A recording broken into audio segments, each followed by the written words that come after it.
I am Augusta, 32 years old, and tonight was supposed to be the proudest evening of my life. My heart pounded like a restless drum as I stood in the center of the grand hall, walls draped in velvet curtains, the faint smell of fresh paint mingling with the expensive cologne of strangers walking past me. For years, I had dreamed of this, my first art exhibition, my chance to finally show the world that I was not just a shadow in someone else's story, but an artist with a voice of her own. The paintings glimmered beneath the soft lights, each one a reflection of sleepless nights, trembling hands, and a soul desperate to carve meaning out of color and canvas. I watched as people leaned close, tilted their heads, whispered to one another, and occasionally even smiled. My chest swelled with fragile pride. I wanted to believe this was the moment I had fought so hard for, the one that would silence the doubts my family, my friends, and even the quiet voice inside me had hurled like stones for years. But deep within, an unease was growing, a coldness seeping through the cracks of my triumph like water beneath a locked door. I noticed her before she reached me, an older woman in a black dress, her hair streaked with gray, her eyes burning with an intensity that didn't match the polite applause around her. She moved slowly, deliberately, her steps echoing louder in my ears than anyone else's. She wasn't admiring the paintings like the others. She wasn't sipping wine or exchanging shallow compliments. Her gaze was fixed, piercing, accusing, unwavering. On the one canvas that had cost me the most, a portrait of a girl standing on a cliff at dawn, her hair whipping in the wind, her expression both hopeful and haunted. That painting was my soul bared open, and yet when the woman stopped in front of it, her lips quivered not with awe but with something closer to recognition, painful, unwanted recognition. My throat tightened. Something about her unsettled me, though I had never seen her before. She turned toward me then, her voice carrying with a sharpness that sliced through the polite murmur of the crowd. "This painting," she said, not asking but declaring, "is not yours." My breath hitched, the words striking me with the force of a blow I couldn't prepare for. A ripple of silence spread across the hall as curious eyes swung toward us. I tried to smile, to brush it off as a misunderstanding, but the woman stepped closer, her face pale, her hands trembling as though holding back a storm. "This," she whispered now, and I could see tears forming in her eyes, "is my daughter's painting. My daughter, who died 5 years ago." The ground beneath me seemed to vanish. The murmurs around me turned sharp, suspicious, cutting through my confidence like shards of broken glass. I felt exposed, cornered, accused of a theft I had never committed. My lips parted, but no words came.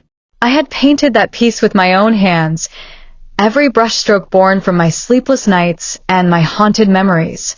How could this stranger claim it belonged to her dead daughter? My heart hammered against my ribs, and my mind spun in chaos, searching for an explanation that refused to surface. The woman's eyes didn't waver. They locked onto mine as if demanding I confess to something I couldn't even understand. And in that suffocating silence, a thought clawed its way into my mind. What if she wasn't lying? The room felt suddenly smaller, the air heavier, as though the velvet curtains were not draped along the walls but wound around my throat, tightening with every passing second. I wanted to speak, to defend myself, to tell the gathering crowd that this painting was mine, that the colors on the canvas had flowed from my brush, not from the ghost of some long-dead girl. But my voice betrayed me. It cracked before it even left my lips. The woman's accusation hung like smoke in the air, and people began whispering in low, uneasy tones, their curiosity sharpening into suspicion. I forced myself to steady my breath, reminding myself that I had nothing to hide, yet doubt slithered through me like a serpent. How could she recognize something so intimately mine, as though it belonged to her blood? Her tears weren't staged. Her trembling hands weren't the performance of a liar. She believed what she was saying with a conviction, so raw it gnawed at my own certainty. I stepped forward, feeling the polished floor groan beneath my heels. I painted this. I managed, though my voice sounded weaker than I intended, a fragile defense in the face of her storm. She shook her head, violently, as though my words were poison. No, she hissed, her body quaking. My daughter painted this before she died.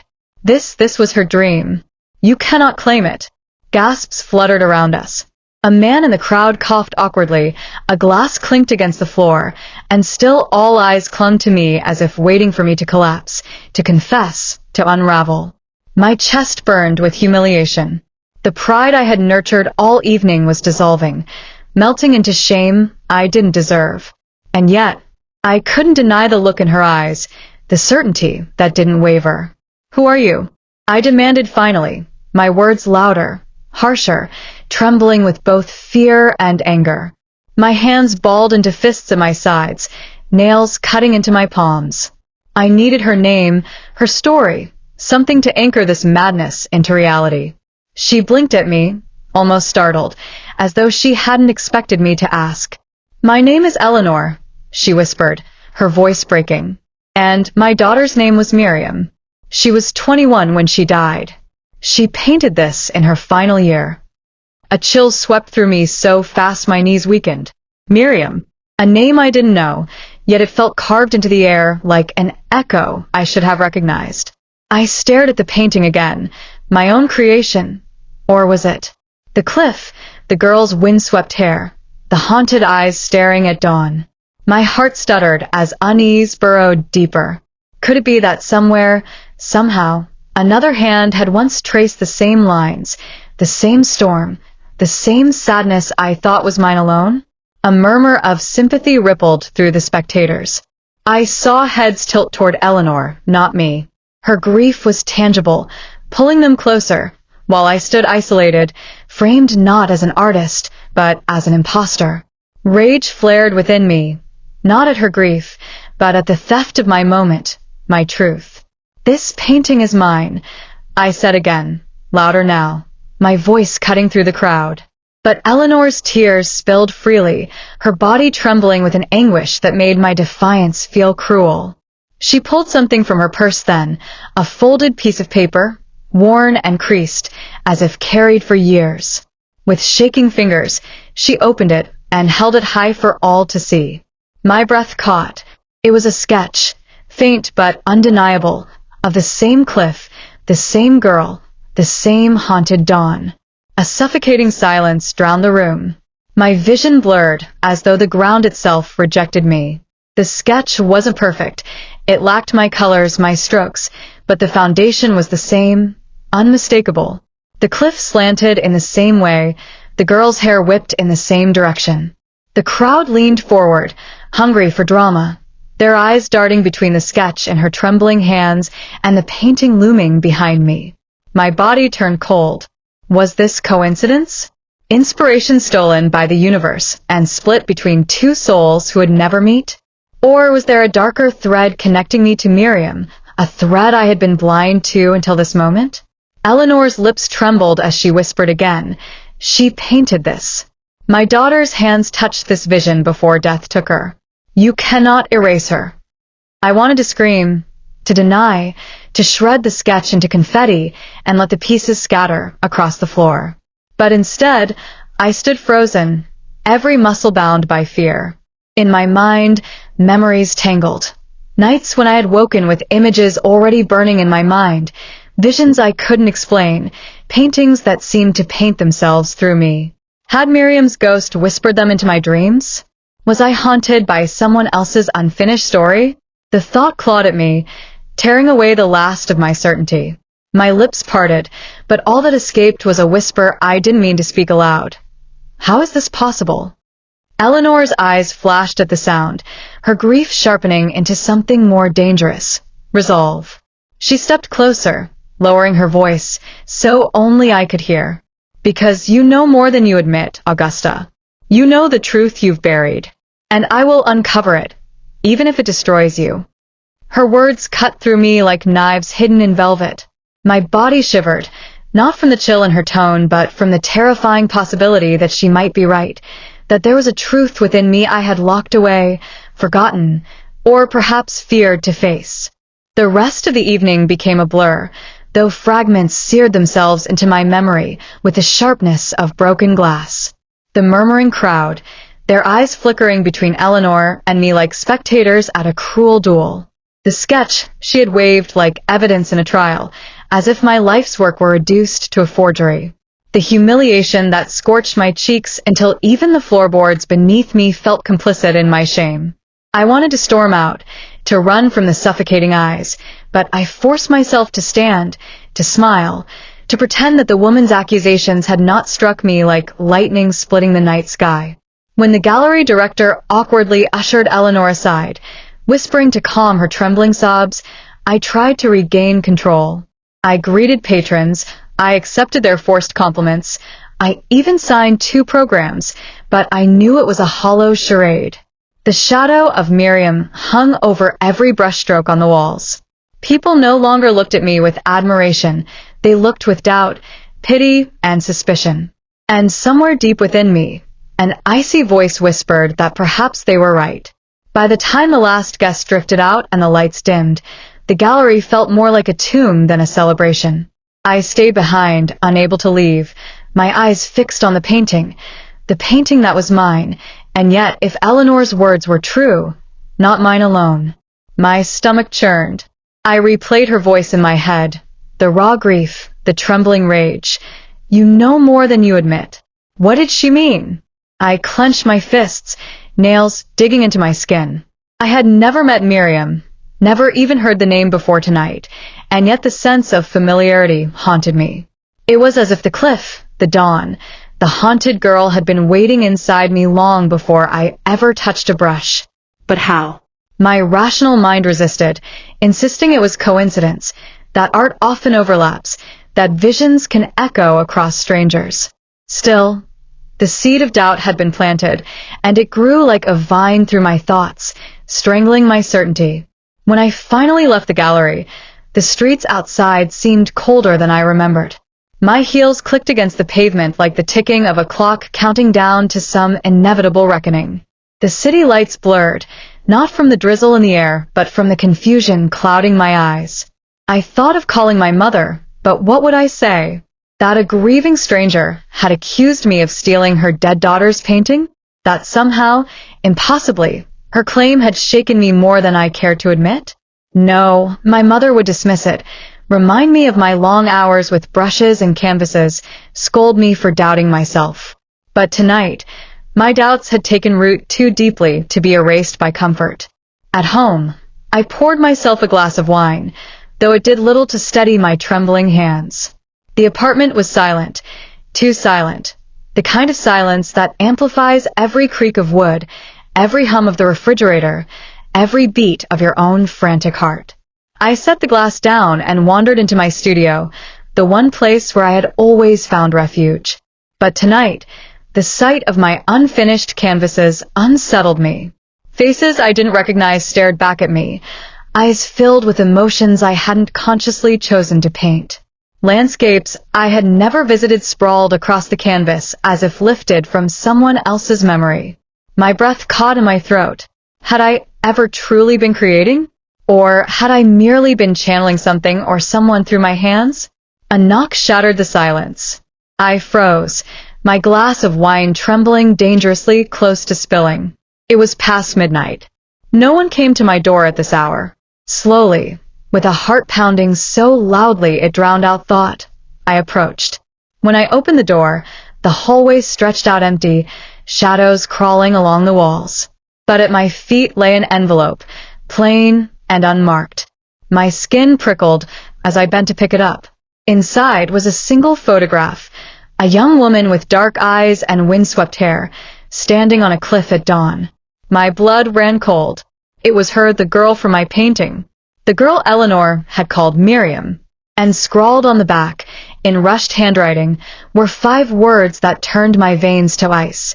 You already know the truth. My hands shook so violently the photograph nearly slipped from my grasp. I stumbled back into the apartment, slamming the door shut, my breath shallow, desperate. Who had left this? How did they know where I lived? My mind spun with possibilities, each more terrifying than the last. Had Eleanor followed me? Was this her cruel attempt to break me further? Or was there someone else, Someone who believed in this connection even more than she did? I stared at Miriam's face, so achingly real, so impossibly familiar. My chest ached as though I had lost her too, though I had never known her. The photograph seemed to hum with a truth I wasn't ready to face. I dropped into a chair, the picture clutched in my trembling hand, and for the first time in years, I felt utterly unmoored, as if my identity were dissolving before my eyes. Who was I if my art was not mine? What tethered me to reality, if visions I thought were born of my soul belonged to someone who no longer breathed? I buried my face in my hands, tears slipping through my fingers despite my resistance. Eleanor's words came back to me, sharp as knives. I will uncover it, even if it destroys you. And for the first time, I feared she might succeed, not because her accusations were stronger than my truth, but because some part of me was beginning to wonder if her truth and mine were one and the same. Sleep was impossible that night. I lay on the couch, Miriam's photograph clenched in my hand as though releasing it would allow something terrible to slip through the cracks of my apartment walls. Every shadow seemed to bend toward me, every creak of the floor a whisper of secrets I didn't want to hear. When dawn finally broke through the blinds, its light felt less like relief and more like an interrogation lamp, exposing the storm that had taken root inside me. I dragged myself into the kitchen, made coffee I barely tasted, and returned to the photograph once again. Her eyes unsettled me the most, Miriam's eyes. There was something uncannily familiar about them, as though they had watched me before, in dreams or in some forgotten memory I couldn't quite reach. I pressed the picture against my chest, trying to still the unease. But instead of comfort, I felt a hollowness, a gnawing sense that something within me was unraveling thread by thread. By mid-morning, my phone began buzzing with messages, congratulations, questions, and beneath them all, gossip. "Who was that woman last night?" one friend wrote. Another said, "People are talking. Is it true the painting isn't yours?" My chest tightened. Already, Eleanor's accusation had spilled beyond the gallery walls. I could almost feel her grief spreading like wildfire, consuming my credibility, tainting my reputation before I'd even had the chance to claim it. I typed and erased responses, my fingers trembling too much to send anything. Then one message stopped me cold. It was from an unknown number, the same one that had delivered the photograph. Only 3 words this time, but they sank like stones in my stomach. "Meet me tonight." I stared at the screen, my pulse quickening. Who was this? Eleanor again? Or someone else entirely? The rational part of me screamed not to go, that meeting a stranger who stalked my door with cryptic photographs was madness. Yet another part, darker and more desperate, urged me forward. If this person knew anything, if they could explain the impossible overlap between my visions and Miriam's art, I had to hear it. I couldn't continue living with this gnawing uncertainty. For years, I had prided myself on resilience, on pushing through doubt and failure, but this was different. This wasn't self-doubt. It was a fracture in reality itself, and I couldn't tape it together alone. Against all sense, I typed back a single word. "Where?" The reply came almost instantly, as though they had been waiting, watching my hesitation. "Old Pier. Midnight." My hands tightened around the phone. The pier had been abandoned for years, its wooden planks weathered and cracked, its reputation marred by rumors of drownings and drug deals. It was the last place anyone should go alone, especially in the middle of the night. But the thought of ignoring the message was worse. My heart battled my reason, and for once, heart won. If the truth lay there, if some connection between me and Miriam's ghost could be uncovered, I had no choice but to step into the darkness. The day dragged by in a haze. I tried to paint, but every canvas remained stubbornly blank, mocking me with its emptiness. I tried to read, but words swam before my eyes, meaningless shapes on a page. I even tried to nap, but each time I closed my eyes, Miriam appeared, her windswept hair whipping in the dawn, her gaze boring into me as if demanding answers I couldn't give. By evening, I had resigned myself. I dressed in dark clothes, pulled my hair back, and slipped the photograph into my jacket pocket like a talisman, part shield, part curse. My hands wouldn't stop trembling, but I steadied them against the knowledge that hesitation would only consume me further. When midnight came, I found myself standing at the edge of the pier. The air smelled of salt and rust, the waves slapping against the wooden posts with a rhythm that sounded like a heartbeat too close to my ear. The planks creaked underfoot as I walked, their groans echoing in the silence. In the distance, the city lights flickered, but here, shadows ruled. I clutched the photograph in my pocket as I moved further out, every sense alert, every nerve braced for what, or who, might emerge. Then I saw it, a figure standing at the far end, still as stone, silhouetted against the moonlight. My breath caught and I froze. The figure stepped forward, and the light caught their face. My heart nearly stopped. It wasn't Eleanor. It wasn't anyone I recognized. It was a man, tall, gaunt, his eyes hollow yet burning with an intensity that sent chills through me. He didn't speak at first, only studied me as though weighing my worth, my truth, my lies. Finally, in a voice so low I had to strain to hear it above the waves, he said, "You shouldn't have painted her." My blood ran cold. "Who are you?" I demanded, my voice cracking with fear and fury. He stepped closer, his expression unreadable, and answered with words that shattered the last remnants of my certainty. "I am the one who knows why Miriam's hand and yours are the same." The night seemed to tilt, the ground shifting beneath me. My mind screamed that his words were nonsense, madness. And yet, the way he said them, with absolute conviction, with the weight of some buried truth, made my knees weak. "What do you mean?" I whispered, my voice trembling. He tilted his head, his gaze piercing. "You'll find out," he said, almost tenderly. "But only if you're willing to lose everything you think you are." The waves crashed harder against the pier, the wind tearing through my hair like claws, and in that moment, I realized the truth I feared most. This was only the beginning. The man's words hung in the air like smoke, curling around me, suffocating, impossible to swat away. The same hand. I couldn't stop replaying the phrase in my head, each repetition digging deeper, planting dread in the marrow of my bones. My hand, the one that painted the cliff, the girl, the dawn.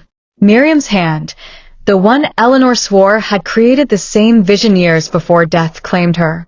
What connection could possibly bridge that chasm? I wanted to scream at him, to demand clarity, but my throat constricted, my voice trapped beneath the crashing waves below. The pier groaned beneath us, and the salt wind lashed at my face, as though nature itself sought to erase me. Finally, I managed to force words past my lips. "Explain yourself. Now." He tilted his head, and for a moment, a strange smile tugged at the corner of his mouth. Bitter, knowing, cruel. "Explanations are dangerous things," he murmured, stepping closer, his shoes clicking against the rotting wood. "You ask for truths, but truths demand sacrifices. Are you willing to bleed for answers, Augusta?" The sound of my name on his tongue made my stomach twist. How did he know me?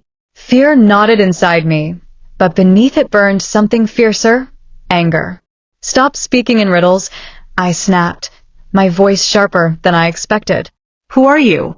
What do you know about Miriam? Why are you watching me?" His eyes flickered, catching the moonlight like shards of broken glass. "You think you're the artist," he said softly, "but you're the canvas." The word struck me like ice water poured straight into my veins. I stumbled back a step, nearly slipping on the slick boards. "What the hell does that mean?" I demanded, though my voice shook. He didn't answer immediately, only studied me, as if savoring my confusion. Finally, he reached into his coat and pulled something out, a worn leather journal. He held it loosely in his hand, then extended it toward me. My breath caught. "This," he whispered, "belonged to Miriam." I froze, staring at the journal as though it were a snake coiled and ready to strike. The sight of it, its cracked spine and weathered pages, made my chest tighten. Slowly, cautiously, I reached out and took it from him, the leather cold and damp against my trembling fingers. I wanted to open it immediately, to devour whatever secrets hid inside, but something in his eyes stopped me. They glowed with a strange satisfaction, like a puppeteer watching his marionette dance exactly as intended. I hugged the journal to my chest, feeling its weight, its potential, its danger. "Why give this to me?" I asked, my voice barely audible. He leaned closer, so close I could feel the heat of his breath against my ear. "Because you already carry half her story inside you," he whispered. "It's time you face the other half." Before I could react, he stepped back into the shadows, his silhouette dissolving into the night, as though he had never been there at all. Panic flared in me, sharp and choking. "Wait!" I shouted, my voice cracking, echoing over the crashing waves. But the pier was empty. The man had vanished, leaving nothing but the journal and the cold wind biting at my skin. My heart thundered as I turned the journal over in my hands, my mind screaming questions it couldn't answer. Who was he? How did he know Miriam? And what did he mean about my hand and hers being the same? My thoughts spiraled, a whirlpool of confusion and dread. The only certainty was the weight in my hands, the journal that might contain the truth I both craved and feared. I left the pier in a daze, the journal clutched so tightly my knuckles ached. The city streets blurred past me, neon lights flickering like dying stars. When I finally stumbled into my apartment, I locked the door behind me and collapsed onto the couch, the journal heavy in my lap. For a long time, I simply stared at it, my pulse pounding in my ears. Opening it felt like crossing a threshold from which there would be no return. And yet, the longer I waited, the louder Miriam's photograph seemed to whisper from my pocket, urging me to look, to know, to face what had been hidden. At last, with shaking hands, I opened the journal. The first page greeted me with Miriam's handwriting, delicate, flowing, alive. My breath caught at the sight of it, as though the dead girl herself had reached across time to leave me this gift, this curse. I flipped through the pages, my eyes devouring sketches of cliffs, waves, skies streaked with dawn. My chest tightened. They were mine, my visions, my paintings, yet they had been hers first. Every image I thought I had birthed from my soul had already lived in hers. It was like staring into a mirror that reflected not me, but a ghost. Tears blurred my vision as I whispered aloud, "How is this possible?" And then I saw it. Near the middle of the journal, a page unlike the others, darker, more frantic, the lines jagged, desperate. It wasn't a sketch of cliffs or skies. It was of a girl me. My face. My eyes. My hair whipped by a wind I hadn't felt, my expression twisted by an anguish I couldn't remember. Scribbled beneath it in shaky handwriting were the words, "She carries me." The journal slipped from my hands and fell to the floor with a dull thud. I stumbled back, clutching my chest as though trying to hold my heart in place. My own face staring back at me from the pages of a dead girl's journal. It was impossible, unthinkable, and yet undeniable. The room spun. The shadows seemed to close in, and somewhere deep inside me, a truth stirred, clawing at the surface, demanding to be acknowledged. Miriam's voice, faint and fragile, seemed to echo in my ears. "You already know the truth." The drawing haunted me, its lines seared into my mind long after I closed the journal and shoved it beneath the couch cushions as though hiding it could erase what I had seen. But the words, "She carries me," echoed endlessly, beating against my skull with the rhythm of my pulse. Sleep became impossible. Each time I shut my eyes, I saw Miriam's face morphing into mine, her hollow eyes filled with grief I didn't understand. My body felt foreign, my skin too tight, as though I were inhabiting something not entirely my own. At 3 a.m, I stumbled into the bathroom and gripped the sink, forcing myself to stare into the mirror. My reflection gazed back, pale and drawn, but behind it, just for a flicker, I thought I saw her, Miriam, standing just over my shoulder. I spun around, my heart hammering, but the room was empty, the shadows still. And yet, the air held a presence, heavy, watching. By dawn, exhaustion gave way to desperation. I needed answers, tangible ones, something beyond the madness my mind was conjuring. I dragged the journal out again, forcing myself to read page by page, though each stroke of Miriam's pen felt like a blade carving me open. Amid the sketches, I found fragments of writing, half poems, diary entries, riddles scrawled in margins. Most were fragmented thoughts about art, loneliness, and grief. But one passage froze me where I sat. The hand remembers what the mind cannot. Blood carries memory deeper than bones. When she comes, I will live again. The words burned, as though written directly to me across the chasm of death. My skin prickled with cold sweat, my stomach twisting. When she comes, I whispered aloud. Was she waiting for me? I couldn't keep this to myself anymore. I thought of Eleanor, of the way her eyes had trembled with unshed tears at the gallery, of how quickly she had whispered about Miriam. Maybe she knew more than she let on. Clutching the journal to my chest, I hurried to her address, the one I had glimpsed in the exhibition guest book. Her house was tucked away in a quiet neighborhood, ivy crawling up the walls, blinds drawn tight against the morning sun. I knocked, my hand trembling against the wood. No answer. I knocked again, harder this time. At last, the door creaked open a sliver, and Eleanor's wary eyes peered out. The moment she saw the journal in my hands, her face drained of color. She pulled me inside without a word, shutting the door behind us, as though shielding us from unseen eyes. You shouldn't have this, she hissed, snatching at the journal, but I clutched it tighter. It was given to me, I argued, my voice breaking, by a man on the pier. He said my hand is the same as hers. He said I carry half her story. Eleanor's lips quivered, her gaze darting around the dim room as though someone might be listening. You don't understand, she whispered. You don't know what they did to her. What they'll do to you if they realize, she trailed off, clutching her head in trembling hands. My chest constricted. Who are they? I demanded. Her eyes met mine, hollow and glistening. The ones who made her paint what she saw. The ones who couldn't let her visions die with her. Her words rattled through me like an earthquake. Visions, I whispered.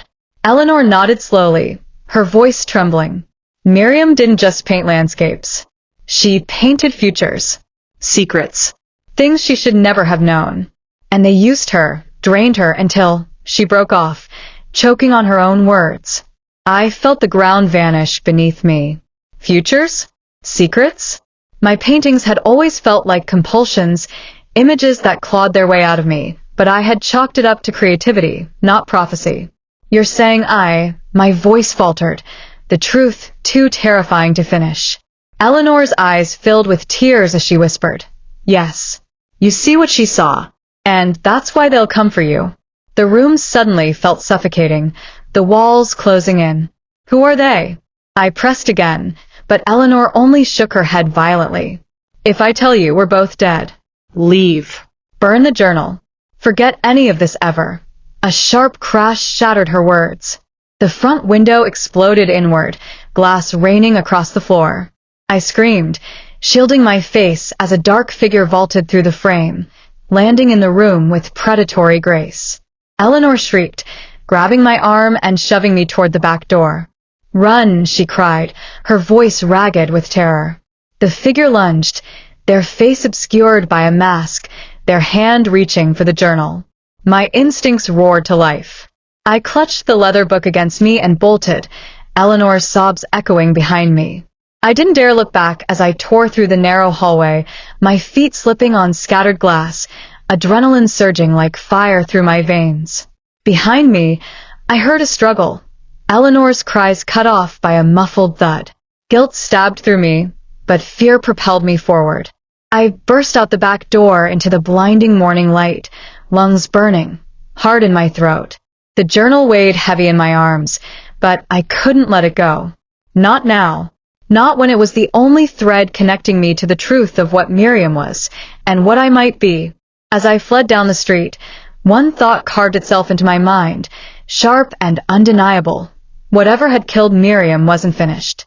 And now it was coming for me. The world outside Eleanor's house seemed unnaturally bright. the morning sun glaring down on me with merciless intensity as though it had been sharpened into a weapon. My lungs felt shredded from the sprint, every breath clawing its way in and out, but I didn't dare slow. My shoes pounded against the cracked pavement, the journal pressed so tightly against my chest that it felt like part of my body. Behind me, I swore I heard footsteps, quick, deliberate, echoing in the silence of a suburban street.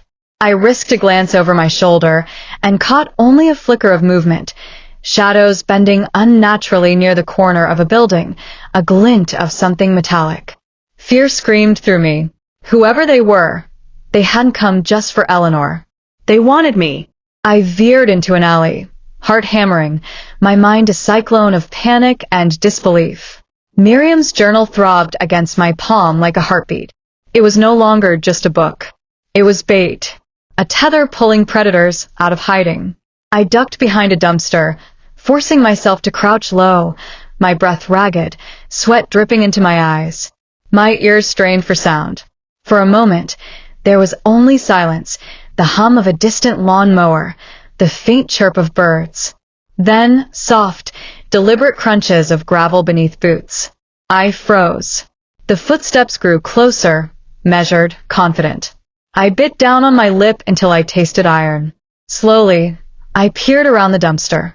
A tall figure stood at the mouth of the alley, cloaked in black, face hidden behind a mask smooth and expressionless.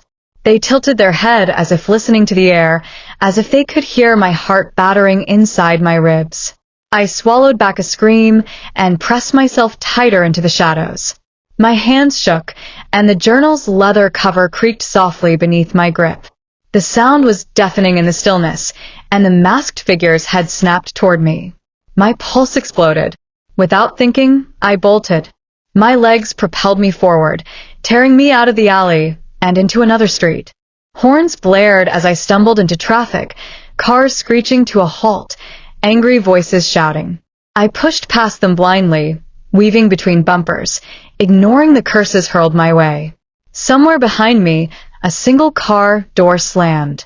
I didn't look back. I couldn't. If I saw how close they were, I might freeze. Every street blurred together in a haze of concrete and panic until I found myself ducking into a derelict building, its windows shattered, the scent of mildew and rust thick in the air. I collapsed against the wall, gasping for breath, chest heaving. My entire body quaked. For the first time since the pier, tears spilled down my face. "What do you want from me?" I sobbed into the emptiness, my voice echoing off the crumbling walls. There was no answer, only the drip of water from a broken pipe. But the silence felt alive, charged, as if the building itself listened. I slid down to the floor, clutching the journal, my fingers tracing the words burned into my memory. She carries me. I forced myself to open it again, desperate for guidance, for something that might tell me why my life had been turned into a nightmare. Flipping past familiar sketches, my eyes landed on a passage written in hurried strokes, ink smeared by what looked like tears. They watch from the hollow places. Masks hide their faces, but not their hunger. If you see them, run. If you can't, draw. Your hand is your only weapon. My hand trembled as I read, the words like a commandment etched across time. Draw? Was Miriam telling me the act of painting itself could save me? Or was it madness scribbled by a dying girl trying to make sense of torment? I stared at my hand, the one the man on the pier had called the same. It felt heavy, foreign, yet suddenly alive with a strange tingling energy, as though waiting to be used. The sound of shattered glass jolted me upright. My heart slammed against my ribs. Someone was inside the building. I could hear the crunch of glass underfoot, steady, slow, hunting. My mind screamed for me to run, but my legs refused, muscles locked by terror. Clutching the journal, I stumbled backward into a room littered with broken furniture. My eyes darted wildly until they landed on a half-burnt candle and a box of matches on the floor. Hands shaking, I struck a match, the flame flaring weakly to life, casting long, trembling shadows across the walls. And in that wavering glow, I saw it, a mural scrawled in faded paint across the peeling plaster. My breath caught. It was a painting of me. Not just any me, but me in this very moment, crouched in terror, clutching Miriam's journal, shadows closing in. My mouth went dry, horror rooting me to the spot. How could this image exist when I hadn't painted it, when I hadn't even known this place existed? The flames sputtered and died, plunging me back into darkness. Footsteps drew closer, echoing like a countdown. My chest heaved, my mind splintering between flight and paralysis. Then, from the journal, a single loose page slipped free, fluttering to the ground. I bent to grab it, but the flickering light from outside revealed a chilling sketch, me, again, but this time sprawled lifeless on the floor, the masked figure standing over me. A scream clawed its way up my throat, but I smothered it with my hand. The figure's shadows stretched long across the doorway now, still and patient. My heart drummed so violently, I thought it might give me away. My thoughts spiraled. Was I doomed to play out what Miriam had already seen, already drawn? Or could I, by some impossible act, change the picture, rewrite the prophecy she had left for me? My hand shook violently as I reached for a shard of broken plaster from the floor, dragging it across the wall in frantic strokes, desperate to mark something, anything, that wasn't death. The footsteps halted. Silence pressed in. And for the first time since this nightmare began, I wondered if Miriam's gift, or curse, wasn't only about seeing. Maybe it was about shaping. The shard of plaster tore across the wall, its jagged edge screeching as I dragged line after line, my hand trembling but unstoppable. I didn't know what I was drawing, only that I had to. Panic pulsed through me like electricity, guiding the strokes faster than thought, faster than fear. The wall became a canvas, my desperation bleeding into shapes and shadows that took on a life of their own. My breath came ragged, my vision swimming, and then suddenly, I stepped back and saw what I had created. A door. Not just any door, but a near-perfect outline of one. Arched, tall, impossibly real despite its rough edges. My heart hammered as I touched the sketch with my fingertips. The plaster felt warm, vibrating faintly as though something pulsed beneath it. Behind me, the masked figure's breathing filled the silence. I braced for his grip on my shoulder, but instead, the wall gave way. It happened with a sound like tearing cloth. The painted door shimmered, then opened inward, a gust of icy wind surging from the darkness beyond. I stumbled back, terrified, yet the air inside the doorway whispered to me, pulling me forward like a tide. My legs trembled, torn between two evils, the masked figure closing in, or the unknown abyss yawning wide before me. No, I whispered, shaking my head. This isn't possible. But Miriam's words from the journal roared back. Your hand is your only weapon. The choice made itself. Clutching the journal, I stepped into the painted doorway, the world tilting as reality folded around me. Darkness swallowed me whole. For a moment, there was nothing but silence, thick and suffocating, the kind that presses against your eardrums until you can hear the frantic rush of your own blood. Then a faint glow appeared ahead, flickering like candlelight. My feet carried me forward, though every instinct screamed to turn back. The glow revealed a corridor lined with canvases, each one massive, each one alive with scenes that shifted and writhed as though desperate to escape their frames. My breath caught. I recognized them. My paintings, Miriam's paintings, visions pulled from dreams and nightmares alike. One canvas showed Eleanor screaming as glass shattered around her. Another depicted the pier, the strange man handing me the journal. But others showed things I hadn't yet lived. I froze before one painting in particular. Myself standing in a courtroom, tears streaking my face, a mob of faceless people pointing accusingly. My knees weakened. Another painting revealed me in a dark room, chains around my wrists, shadows with masks looming above. I stumbled backward, my stomach twisting, ball rising in my throat. No, no, no, I muttered, shaking my head violently. These weren't just paintings, they were maps, blueprints of a fate already written. Miriam had walked these halls before me, trapped by her visions until they consumed her. My pulse thundered as I realized the truth. This place wasn't just in my head. It was a prison built of prophecy. A sudden whisper slithered through the corridor, chilling me to the bone. "You opened it." I spun around, my back colliding with a canvas that pulsed like flesh beneath my palms. At the far end of the corridor stood the masked figure, taller now, his form distorted by the shifting glow. He didn't move closer, but his voice carried, low and venomous. "She tried to seal it, but your hand tore it open again." My chest heaved. "Who are you?" I shouted, my voice echoing off the walls. The figure tilted his head. "Not who," he said. "What?" And then his hand rose, pointing at the canvases. "We are the ones who feed on the pictures you cannot stop painting. We are the hunger behind the mask." The words slashed through me. Feed. Hunger. Suddenly, the journal in my arms felt heavier, almost alive. I fumbled it open, desperate for guidance, and my eyes landed on another chilling line scrawled in Miriam's trembling hand. "The hollow ones will follow you into the canvas. Do not let them take your final image." My throat tightened. My final image? The thought made my insides quake. I backed away slowly, the canvases flickering with images of me running, falling, breaking. Every frame seemed to predict my next move, as if I were walking in loops preordained by Miriam's ghost. The masked figure began to advance now, his footsteps reverberating through the corridor like drumbeats, steady and certain.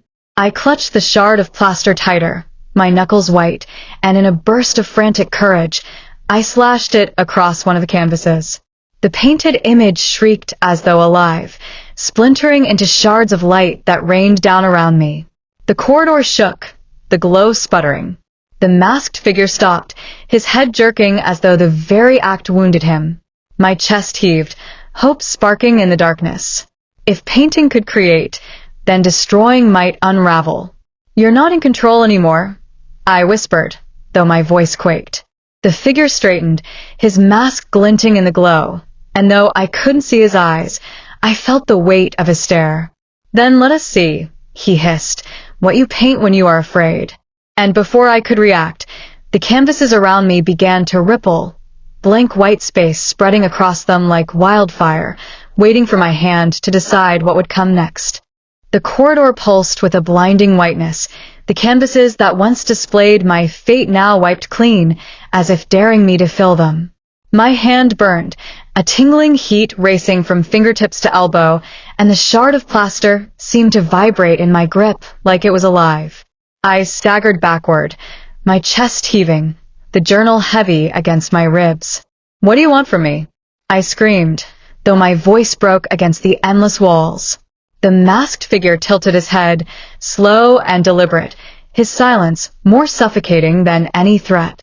The canvases quivered, stretching outward, as if they were hungry, as if the white itself would consume me if I refused to draw. Miriam's words clawed through my mind. "Your hand is your only weapon." But weapon against what? Against them, or against myself. I raised the shard reluctantly, my hand trembling so violently the edge rattled against the wall. The blank canvas before me seemed to breathe, a faint mist seeping from its edges. My instinct screamed that whatever I painted, whatever image I allowed to exist, would become reality. My entire body locked with dread. Could I paint freedom? Could I paint escape? But what if the act itself trapped me deeper, binding me to the path Miriam had walked until it killed her? My pulse pounded in my ears as I closed my eyes and forced the shard forward. The first stroke cut across the canvas, and the world shifted. The ground beneath me trembled, the air thickened, and when I opened my eyes, the corridor had transformed. No longer was I surrounded by endless shifting paintings. I now stood in a room I recognized instantly, my childhood bedroom. The peeling wallpaper, the twin bed with its faded quilt, the tiny desk by the window, it was all there, recreated in unsettling perfection. My knees weakened, my breath shallow. I hadn't set foot in this room since I was 16, since the night I had sworn never to return. The journal slipped from my grasp, landing with a soft thud on the quilt. My body trembled as I whispered, "Why here?" The masked figure had followed, still and silent at the doorway. He didn't move closer, but the weight of his presence filled the space. "Because this is where it began," his voice hissed, distorted as though filtered through water. My stomach turned. Memories surged like a flood. Nights I woke screaming from dreams I couldn't explain. Sketchbooks filled with images I hadn't known I drew. My father's shadow darkening the threshold as he tore the drawings from my hands. "Not again," I muttered, clutching my head. I left this behind. But the room disagreed. The walls pulsed faintly, paper curling inward as though listening. A sketchbook materialized on the desk, one I hadn't seen in years. I stumbled toward it, drawn like a moth to flame, and opened the first page. My blood ran cold. It was Miriam's face staring back at me, sketched with my teenage hand long before I knew her name. Beneath it, in messy scrawl, were words I had no memory of writing. "She is waiting for me." The journal on the bed flipped open on its own, pages fluttering in a phantom wind. Miriam's handwriting intertwined with mine across its pages now, two voices blending into one. I staggered backward, the room spinning, nausea clawing at my throat. Had Miriam's visions infected me as a child? Or had they always been mine, passed through blood and bone, disguised as dreams? My eyes snapped to the masked figure, fury rising beneath the terror. "You knew," I accused, my voice raw. "You've been waiting for me all this time." The figure tilted his head, almost amused. "Not waiting," he replied softly. "Guiding. You are not the heir.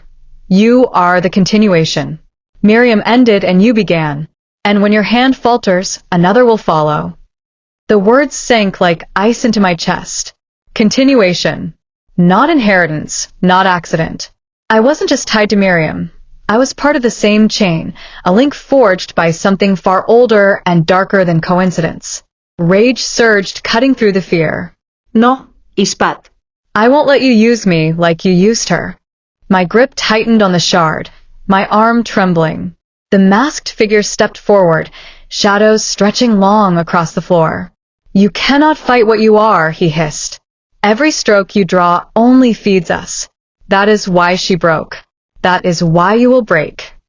But something inside me snapped then, not with fear, but with defiance. My entire life, I had painted without understanding why, driven by visions that left me hollow. Now I saw the truth.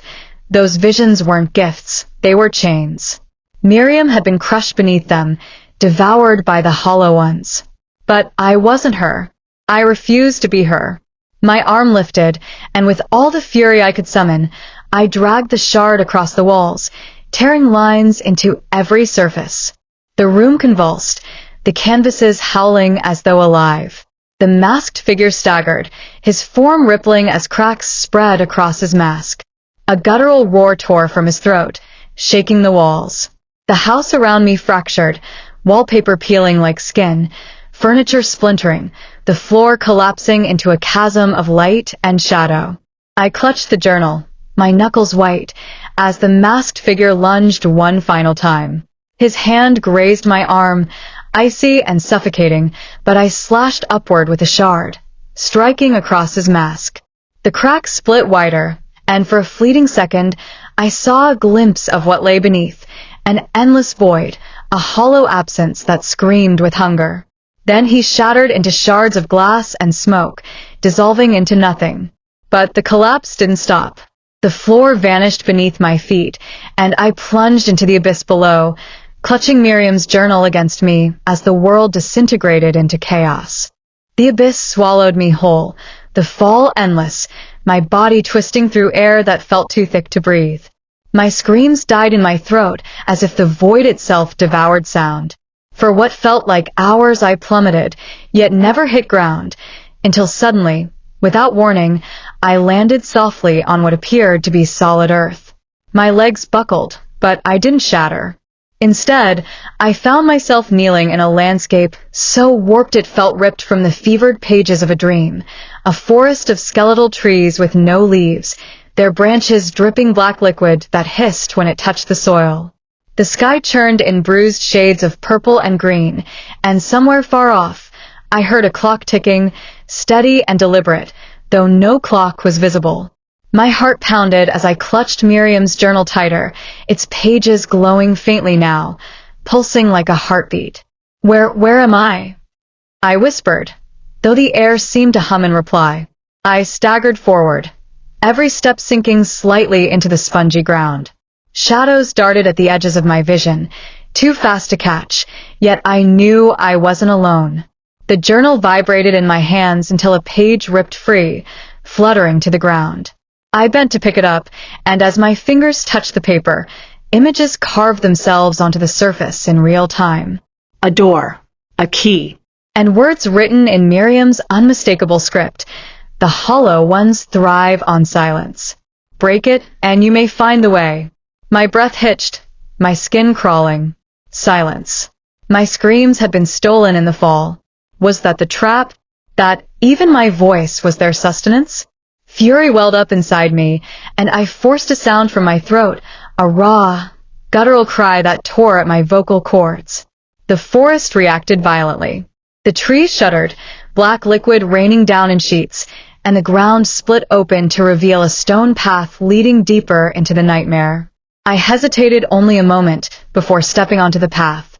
Each stone was carved with symbols I couldn't decipher, yet I felt their weight pressing against my chest. The ticking sound grew louder with each step, echoing like a heartbeat magnified 1,000 times. My mind spun with questions. Why me? Why Miriam? Was this some curse passed through generations, or something older that had simply chosen us? The silence broke again when the shadows at the edges of my vision finally coalesced. Figures emerged, dozens of them, their bodies faceless, hollow outlines of human forms. They swayed as if in rhythm with the ticking, their movements jerky, unnatural. My skin froze as they opened their mouths in unison, and though no lips moved, I heard a whisper, layered and endless. She broke. You will too. I staggered back, nearly losing balance, but the journal flared brightly, casting a halo of light that burned the hollow figures back. They hissed, retreating, melting into the trees. The glow dimmed as quickly as it had come, but it was enough to push me forward. My mind replayed their words. She broke. Miriam had been swallowed, consumed by them. But something told me she hadn't vanished entirely. Her presence lingered in the journal, in the visions, in me. My fear twisted into determination. No, I whispered to the shadows. I won't break. Not like her. The path led me to a clearing where a massive door stood freestanding, unattached to any wall. It towered above me, iron and wood fused together, covered in chains that rattled though no wind blew. The ticking sound emanated from beyond it, steady and deafening now. My pulse hammered as I reached for the door, only to realize I had no key. Panic flared, but before despair could consume me, another page ripped free from the journal, floating into my hand. This one bore a sketch of my own face, eyes wide with terror, and beneath it, words I didn't want to read. The key is carved from sacrifice. My chest constricted. Sacrifice? What did it mean? My eyes darted around the clearing, desperate for another answer, but none came. The shadows had returned, circling, whispering hungrily. The journal grew heavier, as if demanding something from me. I clenched my jaw, rage flooding through me. I thought of all I had lost. The exhibition, my art, my identity, Miriam's stolen life, the endless torment of visions. My free hand tightened around the plaster shard still tucked in my pocket, sharp and ready. If you want a sacrifice, I hissed, you'll get one. Without hesitation, I pressed the shard into my palm and dragged it across the skin. Pain flared white-hot, and blood welled instantly, dripping onto the journal. The ground trembled violently as the book absorbed it, the pages glowing with unbearable brilliance. The chains around the door snapped one by one, clattering to the ground. My blood smeared across the iron as the door shuddered open, revealing a darkness far deeper than the abyss I had fallen through. The whispering shadows wailed in unison, retreating to the forest's edges, as if terrified of what lay beyond. My knees shook, but there was no turning back. I stepped forward, cradling the journal to my chest as the door swallowed me whole. Inside, silence reigned. No ticking, no whispers, just oppressive stillness that pressed against my eardrums. The air smelled faintly of oil and smoke. As my eyes adjusted, I realized I was standing in what looked like an abandoned cathedral, its walls lined with towering canvases. Each one displayed not a painting, but a moment from my own life. Every triumph, every failure, every betrayal replayed in vivid, merciless detail. At the center of the cathedral, on a raised dais, stood a single easel holding a blank canvas. And beside it, chained to the ground, was Miriam. Miriam! I gasped, my voice trembling as the name left my lips like a prayer. She lifted her head slowly, her face pale, her hair tangled and matted as though centuries had passed since she'd last drawn breath. Her eyes, however, burned with a strange clarity, sharp and alive despite the chains that bound her wrists and ankles to the stone floor. "Augusta," she whispered, her voice raw, carrying both relief and despair. "I told you not to follow." My knees nearly gave way as I stumbled closer, but the journal vibrated violently in my arms, as if warning me. I stopped, torn between instinct and yearning, my breath shallow. Miriam's chains clinked softly as she shifted. "You shouldn't be here. They'll make you choose." The cathedral trembled, and the canvases along the walls began to stir. The images moved, scenes of my life looping like cursed films. My first art class, the moment I sold a painting, the night of the exhibition where the woman whispered the accusation. All of it replayed in endless repetition. But as I watched, the scenes twisted. My triumphs turned into failures, my supporters into betrayers, my joy into humiliation. My father sneered at me from one canvas, his voice echoing through the cathedral. "You'll never escape what you are." My chest tightened, rage and shame colliding until I wanted to scream. Miriam's voice cut through the chaos, sharp with urgency. "Don't look at them. That's how they break you. Eyes on me, Augusta. Only me." I forced my gaze back to her, sweat dripping down my temple. "What is this place? Why are you here?" Miriam's lips trembled into a bitter smile.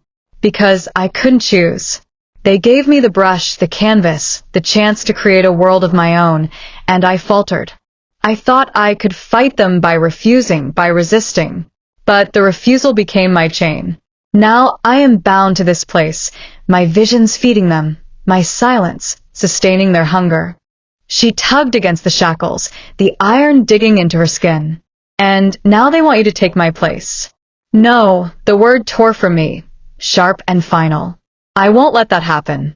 My fingers dug into the journal, knuckles white. Miriam's eyes softened, but sorrow lingered in her expression. "You sound just like I did once." Her gaze flicked to the easel, the blank canvas waiting with a presence that pulsed like a heartbeat. "The moment you touch the brush, the choice is made. You can paint freedom, and maybe you'll break free, but freedom for one is always chains for another. Or you can destroy it all, but destruction demands blood. They will take more than you are willing to give." Or, her voice faltered, "You can paint nothing. Stay here. Become the silence." The ground shook violently, the cathedral groaning as if alive. The hollow whispers returned, swirling around me in a suffocating storm. "Choose, choose, choose." I staggered forward, clutching the journal, until I stood before the dais. The blank canvas loomed like an open grave, and beside it, on a small pedestal, lay a brush of bone and hair, grotesque and glistening as though freshly made. My stomach turned as my hand hovered above it. Miriam's chains rattled furiously, her voice cracking with desperation. "Don't touch it. They want you to believe choice is power, but it's only another chain. If you paint, you'll feed them. If you destroy, you'll feed them. The only way to win is to—" Her words were cut off by a violent shudder that ripped through the cathedral. The canvases on the walls flared with light, and my own face appeared across every surface, multiplied 100-fold. My painted doppelgangers sneered at me, their voices overlapping. You're weak. You're hollow. You'll break like she did. My ears rang, my chest tightened, and for a moment, doubt swallowed me whole. But then the journal in my arms grew scorching hot, and when I opened it, a page tore free on its own. The words were scrawled in a frantic, uneven hand. Truth is the only weapon they cannot consume. Beneath the words was a sketch of a shattered mask, the very mask the figure had worn before I broke him. My heart lurched. Was that the answer? Not freedom, not destruction, not silence, but truth? I spun back toward Miriam, her eyes wide with both fear and hope. If I tell the truth, I said, my voice shaking, will it break the cycle? She nodded once, tears glinting. It will hurt more than anything, but it is the only stroke they cannot erase.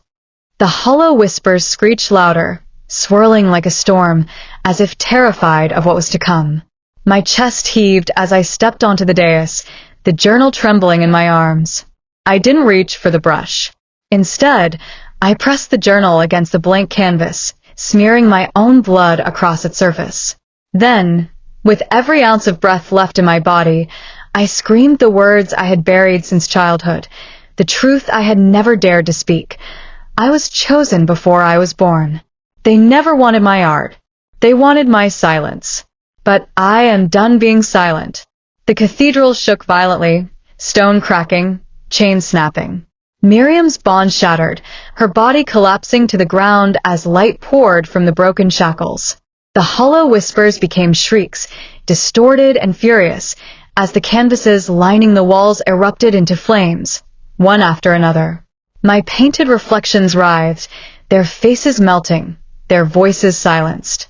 The blank canvas before me absorbed the truth like fire-devouring dry wood, glowing so brightly I had to shield my eyes. Miriam crawled toward me, tears streaming down her face. "You've done it," she whispered. But even as she spoke, the light expanded, swallowing the cathedral whole. I grabbed her hand, pulling her close, the journal pressed tight against my chest. The world dissolved into brilliance, burning away the shadows, the chains, the hollow ones. My body shook, torn between agony and relief, as if I was being unmade and remade all at once. Miriam's voice echoed faintly, fading into the light. "Don't let go, Augusta. Don't let go." The brilliance devoured everything, consuming shadow, stone, even the air itself, until there was nothing but white. My grip on Miriam's hand was desperate, but as the world dissolved, I felt her fingers grow lighter, as if they were slipping through mine. "Don't let go," I cried, but her smile was soft, almost peaceful. "You broke the silence, Augusta. That's all they ever feared." Her voice echoed like a fading song, and then, with one final squeeze, her hand vanished, leaving me clutching nothing but air. My knees buckled, and I collapsed into the void, the journal still pressed against my chest, its once pulsing light finally dimming to a soft, steady glow. For a heartbeat, I thought it was the end, that I had dissolved along with her. But then the whiteness shattered like glass, and I found myself gasping for breath, lying flat on a cold, polished floor. I opened my eyes to discover I was back in the exhibition hall. The same spot where it all began. The bright lights, the crowd's whispers, the paintings lined across the walls. But something was wrong. The room was empty, the chatter gone, the air still as death. My paintings hung where they always had, yet when I approached, I froze in horror. They weren't mine.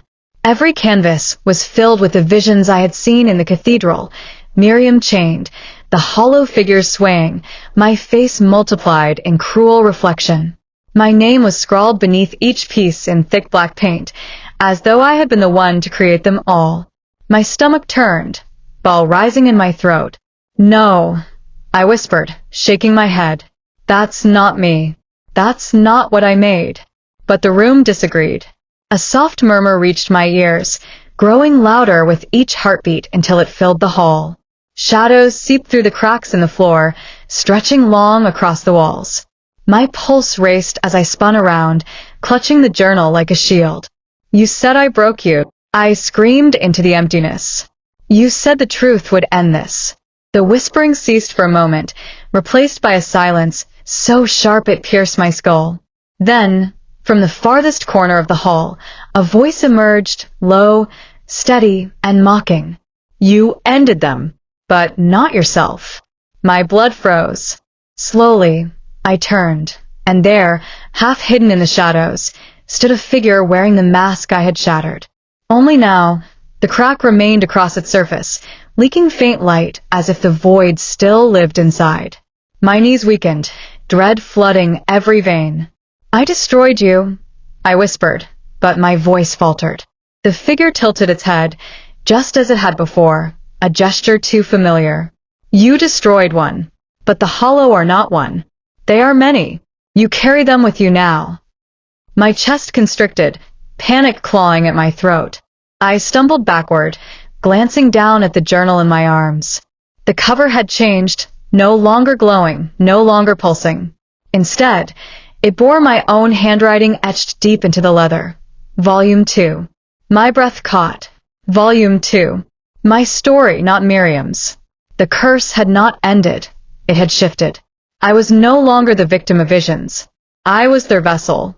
The figure stepped forward, the crack across its mask widening, revealing fragments of the void beneath.